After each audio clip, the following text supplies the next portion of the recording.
In the past few months, Sue and I have been to a lot of parts of this state to talk about the property tax bill. That shows no signs of slowing down. We were in a little town called Apple Boxville. It's outside of Quakertown, a little town. Let me tell you what, it was like post office, like 4 or 5 houses, and a Baptist church. And there were 50 people there now. They came out, I think, of the cornfield. I don't know. But they filled that room, and it was a great night. We had a really good night with that. A short couple nights later, we went to Burke's Tea Party. Great night there. We went to Schuylkill. There's a lot going on. There's going to be future town halls in Bristol, in Norristown, Temple's, the Eyes on Pennsylvania meeting next month is going to be focused on property tax. And Lancaster just announced yesterday they're going to be holding one in Lancaster. That information will be on our website as it all comes in. David Baldinger will be doing that presentation as well. And I'm going to get to talk about something we're going to talk about in a little bit. We've also seen this huge surge in co-sponsors in both the House and the Senate. We've added 7 new co-sponsors in the House since Friday.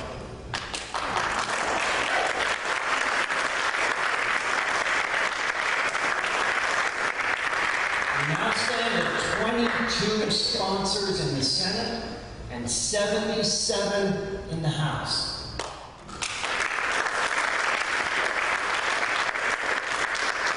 There's another thing that's happening. We're starting to see editors of daily newspapers writing articles pushing this. In fact, an article just went up Monday that attacks Mike Turzon. Not only attacks him, but put his address in the paper. And halfway through the article, it says, it's okay if you stop, George is a copy of the article. It's okay if you stop reading now. Go write the letter. This is the kind of thing that we're starting to see. And quite frankly, I haven't seen anything like this in grassroots activism since Operation Clean Sweep. And frankly, again, if it doesn't happen, we're going to clean sweep again. We're tired of waiting. All along, this has been a true grassroots, bottom-up coalition. We've had some phenomenal support from some of our legislators. We know that Senator Folmer, that Senator Arkell, that Jim Cox, and others in the House have been working constantly behind the doors, talking to our legislators. We have to thank them for pushing these issues. We also know that the grassroots efforts, what we're doing in the letters and the calling, is really making a difference. Now, our opponents keep saying that the numbers don't work. That's going to be the central theme of that the numbers do work, of the Eyes on Pennsylvania meeting. And I'd encourage you to get out to those meetings. Those are phenomenal meetings. There's a lot of information at those meetings. In the first 5 years, the IFO reports that it's estimated to save the taxpayer $1.5 billion. Now, what really ticks me off is that some of our opponents tell us, well, this really isn't a property tax issue, this is a spending issue.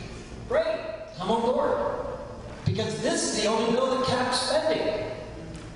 It caps it to the rate of inflationary growth. This number don't work thing, it's an excuse.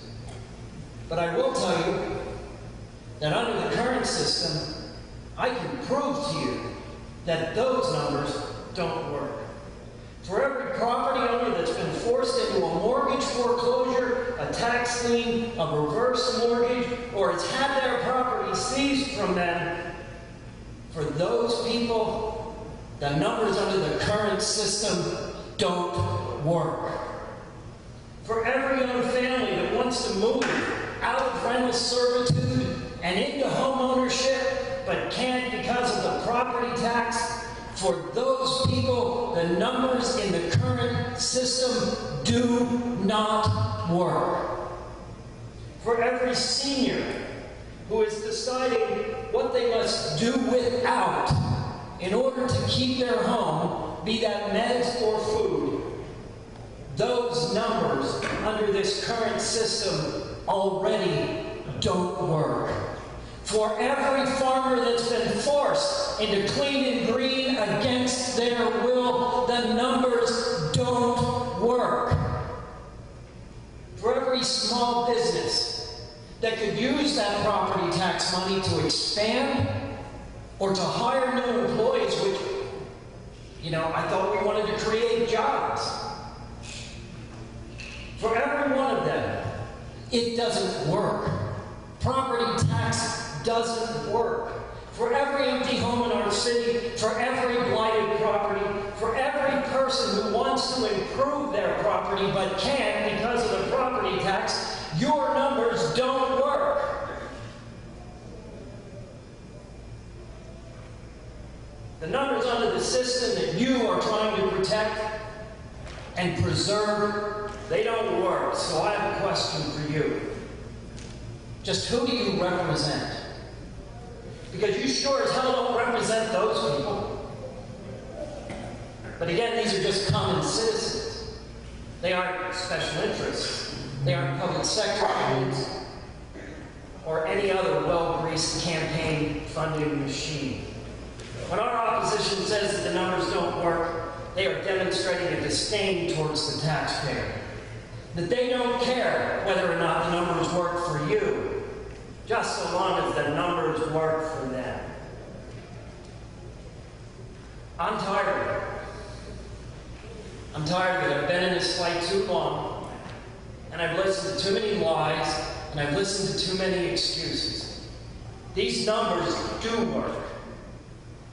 And you know what? If they don't, let's make them work. We need to send mandates to Harrisburg because I'm sick and tired of getting them from them. Because let's understand, an unfunded mandate is not unfunded. Amen. An unfunded mandate is a property tax funded mandate, and we're sick of it. We're to here. People cannot survive like this. Crunch the numbers. 5 years' time. Just 5 years. In 5 years' time, at the current rate of spending, we will add another $6 billion to education without factoring in the pension. Another $6 billion. Once you factor in the pension, guess what? We're at $13 billion in 5 years.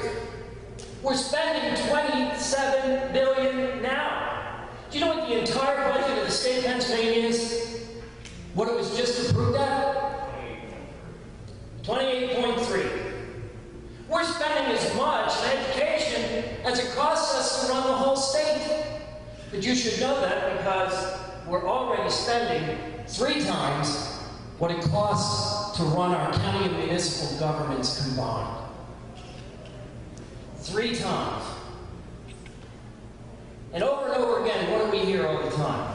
Education fails because there's not enough funding. These people aren't going to be happy until they own everything. They're not going to be happy until no one has property. The other opposition, the other voice of opposition that we hear is this loss of the mythical local control. First of all, I have a question for you. If you don't really have any controls over your own property, over the actual ownership of your property, do you control anything? No. See, this is what I think. When they talk about local control, they're talking about controlling the locals. That's just herd them into their little corrals and listen to them bleed. And if they won't bleed, they'll bleed. That's where we've come as a society. We can't restore any local controls until we, the people, actually have control over their own property. And that's never going to happen as long as the government is your landlord. We talked a little bit about the Constitution of Pennsylvania. Article 9 of the Constitution of Pennsylvania talks about your local government. Article 9 in the Constitution of Pennsylvania describes in detail what local government is. You find me the school district. It's not in there, and it's not in there for good reason. The local school district is not a governing body. So somebody tell me why they have taxing authority. How did this happen? It started in 1949. It started in that first book on the end there, 1949, the Public School Code. This is the thinnest of all three books. The Public School Code of 1949. This book is a manual of regulations and rules. It was put together to consolidate the education laws. That was the excuse they used. But they didn't consolidate them, they expanded them. Inside here is the creation of the Department of Education and the State Board of Education. The State Board of Education consists of 22 members. 4 of them are actually elected officials. They're the chair of the majority and minority in the education committees in the House and the Senate. The actual chair of the committee doesn't have a vote. The other 17, they can outvote, are elected representatives. They're appointed, not elected.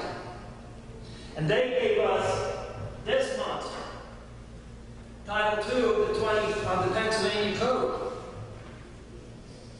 We've taken an agency in government that was created to enforce this and gave them the power to write this, to legislate. Now this is a department in the executive branch, and they have the power to legislate through regulation. How did that happen? Happens in D.C. It does. all the time. And then we give them the power to fine, fee, and penalize us, which is what? Judiciary. And in the process, guess what you don't have? Due process. We've combined all 3 branches of government into this administrative branch. And it's not just the Department of Education, it's every damn department, agency, and commission in both the state and federal government. And it's time that we start tearing this down. HBFE 76. It's not written into the bill, but I'm about to tell you something about this bill that you need to really understand. A, the funding formula that's so inequitable across this state. Some school districts get 15%, other school districts get 85 to 90. Do you know part of that funding formula is built around the property tax? What happens when the property tax goes away? What do they have to do with that formula? How about if we go back in and we recalculate that formula where we start following the student, because it's supposed to be about the student, not the school district. And we start following our students, and we base this upon student population. That's one of the benefits of passing this bill. But there's another. Most of you are aware of Common Core. That's this. Because apparently we don't have enough controls on our local school districts yet. So we need this. This replaces the 607-page No Child Left Behind. Now actually, this is only part of Race to the Top. We have no idea what Race to the Top, how big this is going to be till it's done. Race to the top is being implemented in phases. One phase at a time. We're in the third phase. One phase at a time. I have a question for you. Somebody came up to you and said, we would like you to participate in a program where you compete for funding. But we're not going to tell you how much it's going to cost. We're not going to tell you what you have to do while you're competing for that funding. And we're not going to tell you whether or not we can prove that it actually works. Would you buy it? No. Your state board of education bought it, and they're educators. We need to have standards in our schools. I won't debate that at all. But standardization is not developing standards. Standardization is indoctrination, and if you don't know who John Dewey is, go home and look him up. You need to know who John Dewey is. John Dewey is instrumental in the framework of what we see in our public schools today as a form of indoctrination. What's happening to our public schools is a travesty. It's time that we tie the hands of the State Board of Education because, gee, if there's no school property tax, how do you push down a $645 million program to the local level without going to the General Assembly to get funding for it? How do you do it? You don't. You don't. This is another one of those things that makes this bill work for us. The Lebanon 912 Project has developed a resolution. The board of the Lebanon 912. Janie and I have worked hard. I write it and Janie tells me, you need to fix this. And then she corrects and she restructures and she makes it look nice. Because I get mad and I just start typing. But it's a step-by-step constitutional resolution, taking each point of our state constitution and declaring that whereas, and then we declare. Copies of the resolution are available back there. We would like you to take those home and read them and come to the next meeting prepared to vote on this resolution, because this resolution will go to every legislator in Harrisburg. It will go to our governor. It will go to our lieutenant governor. It's going to go everywhere. And this is purely on a constitutional argument. I would like to read the last part of this. Whereas Article 6, Section 3, oath of office requires senators, representatives, and all judicial, state, and county officers shall, before entering on the duties of their respective offices, take and subscribe the following oath or affirmation before a person authorized to administer oath. I do solemnly swear or affirm that I will support, obey, and defend the Constitution of the United States and the Constitution of this Commonwealth, and that I will discharge the duties of my office with fidelity. The oath or affirmation shall be administered to a member of the Senate or to a member of the House of Representatives in the fall of the House to which he shall have been elected, and any person refusing to take the oath or affirmation shall forfeit his office. Therefore, we declare the school property tax to be an unconstitutional tax and call for its immediate elimination.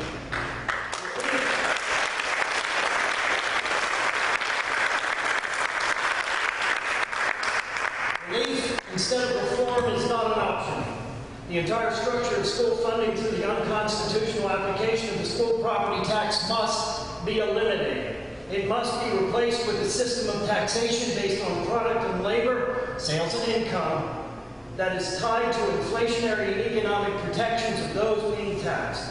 Education funding outside of local controls on building maintenance and new building construction is the responsibility of the Commonwealth, and each school district should be funded based upon their current educational needs, with future spending capped by economic protections to the citizens of this Commonwealth.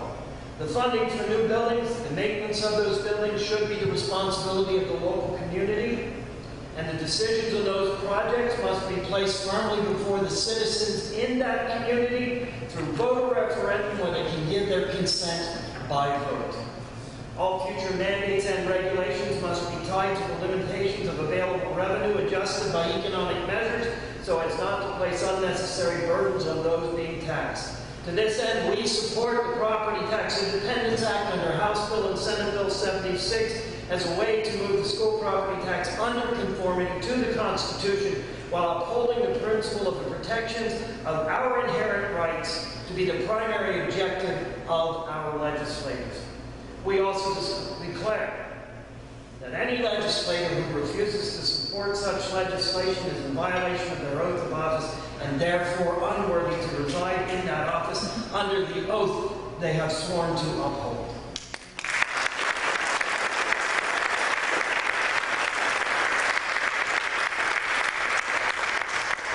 I meant this. Our rights mean nothing if you sleep on them. They'll die. And they're dying because we've been asleep for too long.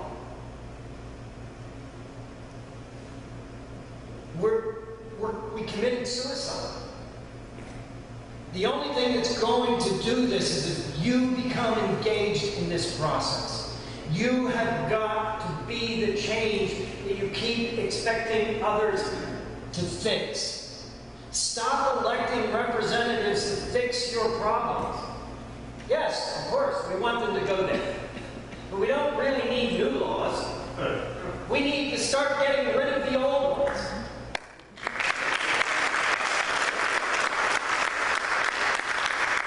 A really good place to start when it comes to education is repealing 2601B through 2606B, which gives the State Board of Education regulatory authority.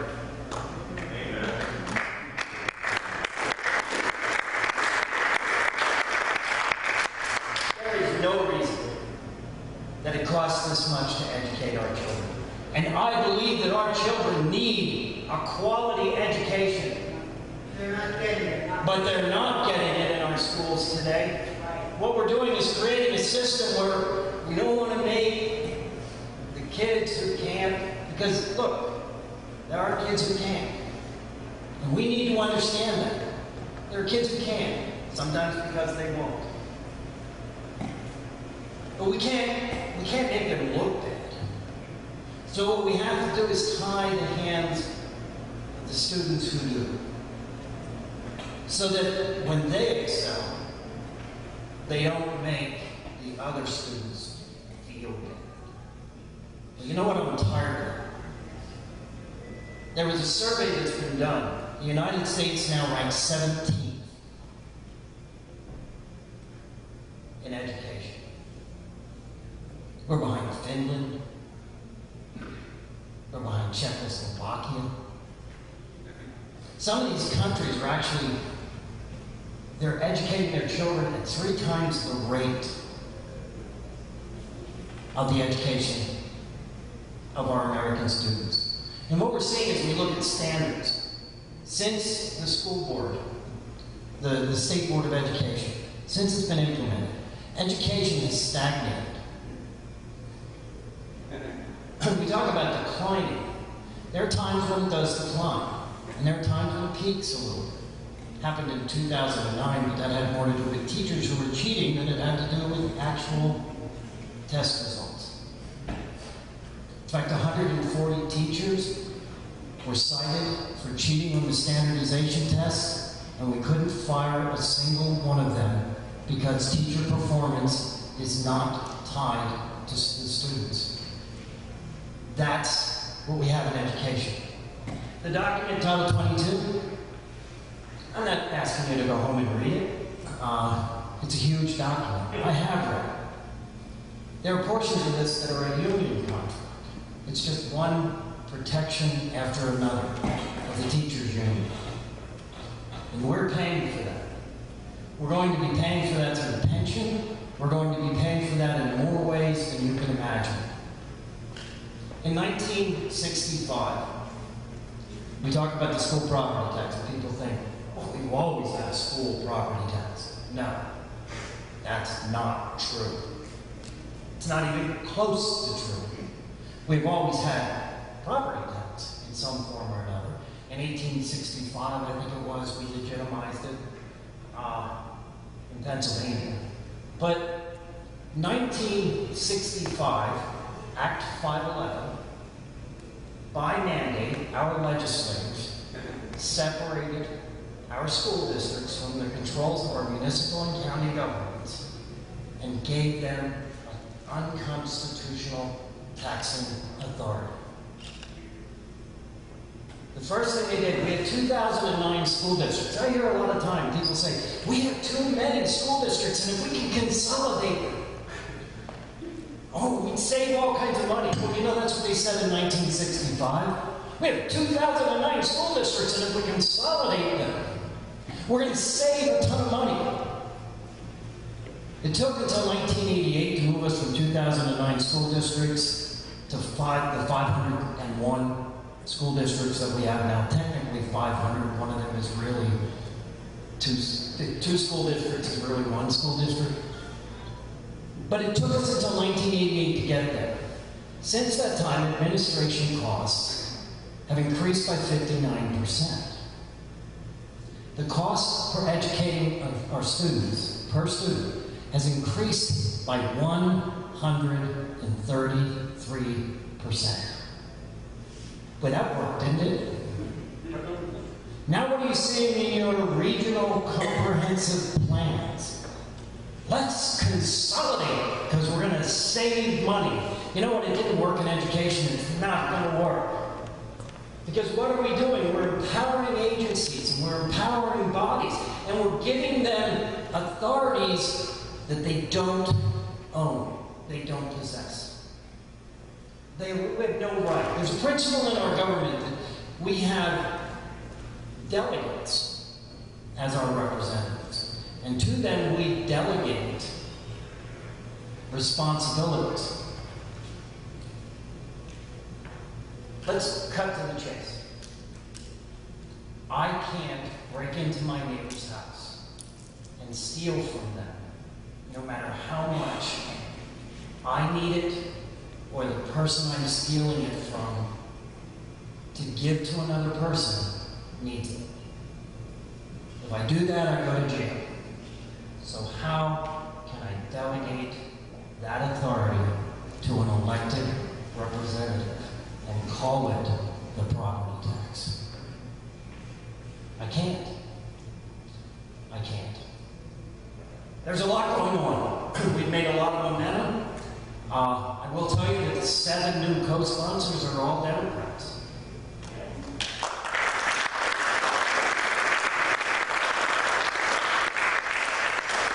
A lot of these Democrats are looking at their inner cities and they're starting to realize property taxes don't work in the cities. It's no longer working. I mean, Lebanon City is a small city compared to, the tallest building we have is the Stephen Towers building, and that's a retirement center. Really, you drive through Lebanon, you got 3 stories, and one of them's an attic, sometimes converted into bedrooms. But that's Lebanon City. But we're a small school district, or a small city, and yet 33% of the property inside the city is nonprofit. It doesn't get taxed. Another 10% of the property in the city is KOZ. It doesn't get taxed. Very few of those KOZs, when it expires, the Keystone Opportunity Zones, very few of them actually stay. As soon as it's gone, so is the business. We're getting a smaller and smaller and smaller tax base. You can drive through the city of Lebanon and find empty properties, blighted properties. You find people who can't afford to restore their properties, who otherwise would have. And this is because of the property tax. It's all because of the property tax. Our cities are in turmoil. And our schools, another thing that the property tax is doing is keeping young families from establishing roots in their communities. You don't buy a home, you're always in landlord hell. And Lebanon County sure has their share of demon landlords. And these people move from house to house. And that takes their children from school to school to school to school. And these children never establish roots. They'll never develop any sense of school pride. How? They're never in a school long enough to develop it. They're never going to develop any sense of pride in their community. The only thing we're encouraging is a sense of instability, insecurity, and uncertainty, and that always translates into discipline problems, which can lead to juvenile crime. And then we wonder what's happening to our cities and these young crimes. Property tax is an evil tax because it shouldn't exist. There was a time when it wasn't an evil tax. There was a time when that was income and labor. There was a time when the industrial age hit, that went away. We don't use our homes as a place of business or a place of profit anymore. We come home to our homes after spending a day in that place of business and profit. But we have continued down this path of promoting this antiquated tax. I'm going to ask Mike Folmer to come up and talk about this from a legislative point of view. Let us know what's going on in the Senate and what he knows of what's going on in the House.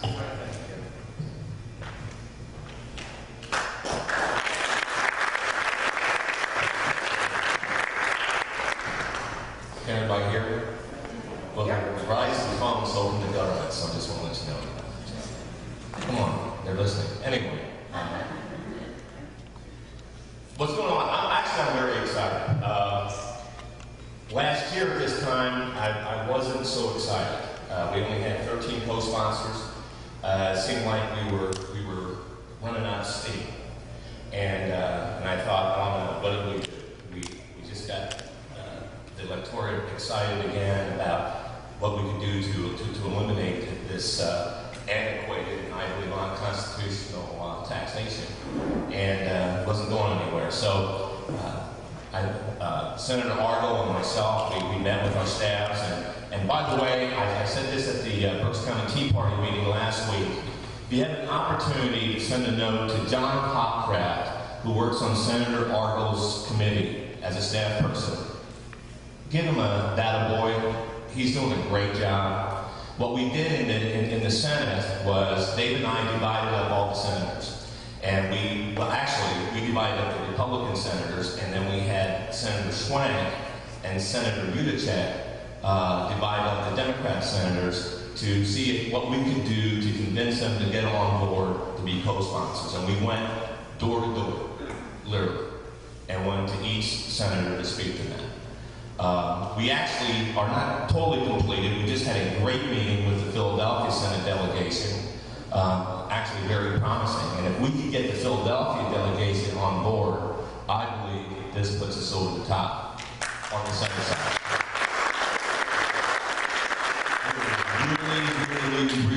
We're really close. And we've been working really hard. We're at 22, 12 Republicans, 10 Democrats. Nice balance, right? That's really nice. You just heard on the House side, the 7 new ones are all Democrats. This is a bipartisan effort. The bill was written not by politicians. The bill was written by the people of Pennsylvania through these grassroots organizations. And Senator Cox and Senator Argyle are the prime sponsors. I'm the second prime, and we tried to make it as I said, bipartisan. So we're doing that on the inside. But folks, we need a vote. It's not over. We're not over the goal line yet. And we got to get a vote. I believe we get a vote on the session floor, we win. Because I defy any legislator to go back to their district and say, I voted no. Because I want you to lose your home. Or I want to tax you out of your property. I defy any senator, any House representative to go back to their district and say they voted no. So we need to get the vote. But here's what they do. I'm going to give you some inside ballpark insight to what happens in the Senate and in the House. We're leadership driven, and you elect your leadership and so forth. Now, we actually said term limits on leadership because I think that would solve a lot of the problems. But if you're really going to term limits, that's probably what it really should be. Said term limits overall, but that's besides the point. We're here to talk about school property tax elimination.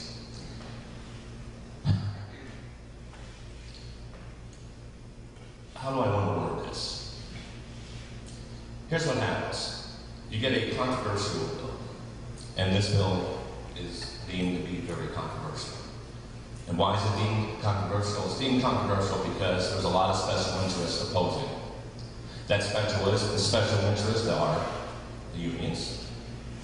They despise this bill. And unfortunately, you have the Retail Association, and you have some other business organizations that are opposing it because of the spreading out of the taxes going from, we're not eliminating the tax, we're shifting from property to a broader base sales tax and an increase in the PI opposition from the left and such. So these are hard votes. Now the representatives and the senators, they're going back to their districts and they're having to hear from people like good people like yourself, and they're saying, "What are you going to get rid of that? I'm with you. If we get a vote on that thing, I'm going to vote for it." And then they'll go back and talk to their leadership and say, "Listen, I'm not going to get that contribution to the PSEA, or I'm not going to get this, or whatever, and we can't really vote this, so cover me." So our leadership tries to cover its membership, and that's what happens. My goal is we got to get a vote, and this is why we need a vote, because I want to separate the sheep from the goats. I want to separate the wheat from the chaff. I want to see who's really on our side and who's not. And those that have said they would vote for it, if it runs on the floor, well, let's show me. I'm from Missouri. I want to see. Actually, I'm not from Missouri. That's exciting. Well, thank you. So that's what we need to do. That's what we're doing on the inside.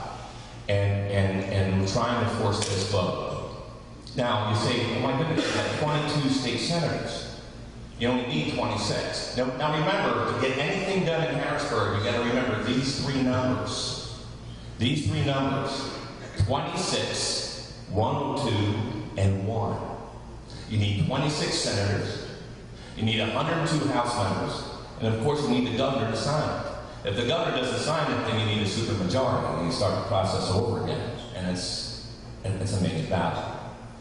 We have 22 state senators. That means we just need 4 more votes, which I believe we're probably closer to 23, maybe even 24 co-sponsors. But that doesn't mean the bill gets to run. And this is where you folks come in play. And this is where we need to continue outside grassroots pressure. I can tell you from the Senate side, and I know Jim Cox, Representative Jim Cox, I know they're working really hard on the House side. This bill has been really worked really hard from the inside. And that's our job, and we should be doing that. I'm not saying that. So we don't need a pat in the back. That's what we should be doing. I'm not saying that's but we're working it really hard. But we could really use a major kick coming this fall from grassroots operations to put that pressure on our leadership, to put that pressure on that leadership to run these bills out of the committees. Presently, our bill is in the Finance Committee, which is chaired right now by Senator Brubaker. Now, Senator Brubaker is not a co-sponsor, but I had very good conversations with Mike. Mike and I are pretty good friends, and he's really close. But if he hears from the top to run the bill, we'll run the bill. So we need to put the pressure on Senator Dominic Pileggi, Senator Joseph Scarnati, and Senator Jake Corman. Dominic Pileggi is the Senate Majority Leader. Senator Scarnati is the pro temp, and Senator Corman is the Appropriations Chair. They're your 3 top leaders in the Senate. That's where we need to really move forward and get this bill to run. And Jim did an outstanding job in describing the benefits of why we need to do this bill and why the time to do this bill is now. Because, ladies and gentlemen, again, excuse me,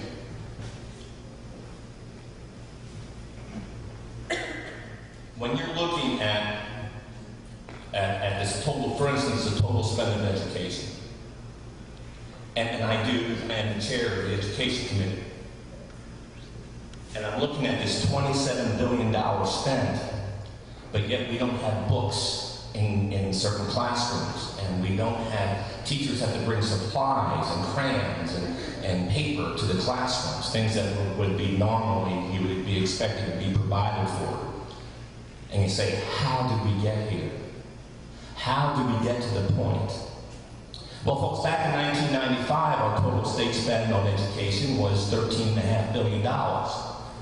And the educational elite, those who were in charge, said, listen, give us more money and give us more time, and we'll get it done. Because our ratings were low and our students weren't performing up to snuff and such. So we'll push forward from 1995 at $13.5 billion to 2013 to $27 billion. They had, 18 years and about $13.5 billion, and our children were still underperforming. So how much time do they need? And my next question is, are we going to go another 18 years and be at, $47 billion? The question is, how much is really enough? The next question is it really about the student? Because we hear that all the time, oh, it's about the student. But in every meeting I go to, I only hear about the adults that work in education. And folks, I am not beating up on teachers here. I respect school teachers very, very much. I really, really do. Their hands are tied and they're under, if we would just let them teach, I think they would do a better job. We just got to get out of the way. And Jim talked about those things. Now look at these three books. Jim, if you don't mind a minute. No. Look at this. That's to run our education system in the state of Pennsylvania. This is the Pennsylvania State Constitution, the Declaration of Independence, and the U.S. Constitution all in one single handy-dandy amount.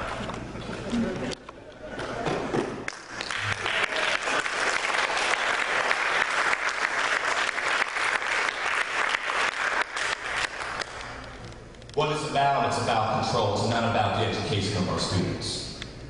I'm about the student, honestly. You come to my office and you're going to see a sign on Harrisburg Senate Office Building 170 on the first floor, and it says, when parents choose, kids win. See, me personally, I believe this is the first step to follow the money with the child, with the student. To me, I believe this is the first step to saying, let's come up with a price per student and allow parents to decide where they want their children educated. And because when you're looking at the total mess, when you're looking at the total problem that we're having right now, we've created an educational industrial complex that we surrounded the child around and that we keep on dumping money into, but it's really not benefiting that student in the end. And it's not helping our teachers any. They're just getting more and more frustrated, and they get more and more beat up and such, because they know who the bad teachers are. The vast majority are good teachers. You have a handful of other teachers that we all know who they are, but the unions protect them. So, folks, the time is now to get this done. And we need a massive grassroots effort to push this thing forward, because this bill will do a multitude of things. Number one, it will put a cap on that spending to make sure that we're squeezing every Pennsylvania tax dollar out of education the way it ought to be spent. And we start to triage that spending. Two, it will force your state legislature to finally deal with these funding inequities called harmless. You'll have schools that will lose, for instance, up in Berwick. They lost some 970 some students, but yet they got increase in funding, and they hired 50 more teachers. I don't understand that, but the point is, when you lose customers, you hire teachers. I guess I don't know, but they got more money. But then you go down to York County, and you have York Suburban that has increased in student bodies, but they get less money. So the funding inequities are there, and this bill will force us to deal with that very, very important issue, because we won't otherwise. And let me close with this, and then we'll open for questions.